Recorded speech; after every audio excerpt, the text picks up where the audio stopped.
There's an entire town in Australia that lives beneath the surface of the earth.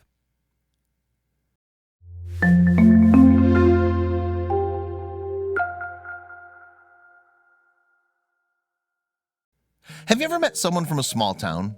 It's not uncommon for such people to say things like, "If you blink, you might miss it," as a way to indicate just how small their hometowns are. However, there is a town in the outback of Australia where you can keep your eyes wide open and still miss it, despite the 1,695 residents that live there full time. The town is Coober Pedy, and the reason you might miss it is because it's entirely underground.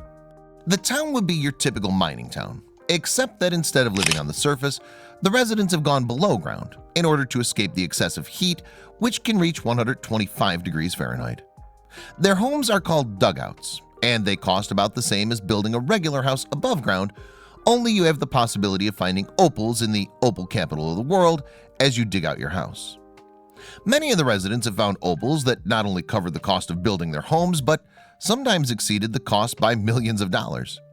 This town is simply amazing in its strangeness.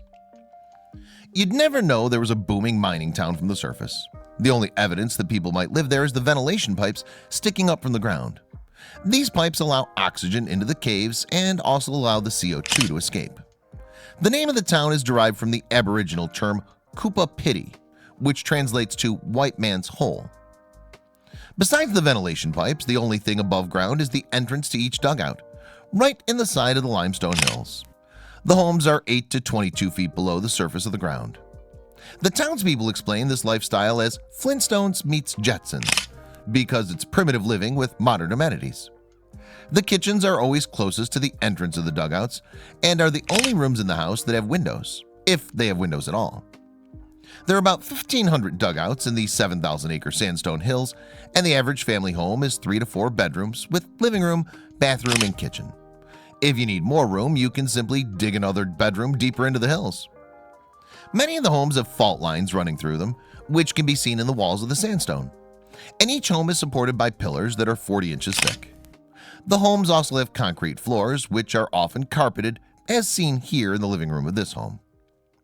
Coober Pedy has 2 underground churches, an underground library, an underground bar called Desert Cave. Not everything is below ground though. Their golf course remains above ground, although there's no grass on the course, unless the players bring their own from home, which they do in order to tee off. When 15-year-old William Hutchinson and his father discovered this opal mine while digging for gold in 1914, 500 miles from the closest town, they probably never dreamed it would become what it is today. Coober Pedy is probably one of those types of towns that look awesome online, but I don't think I'm going to put visiting this small town on my bucket list anytime soon. I believe seeing pictures gives you a clear picture of what it's like to actually be there, without actually having to go there.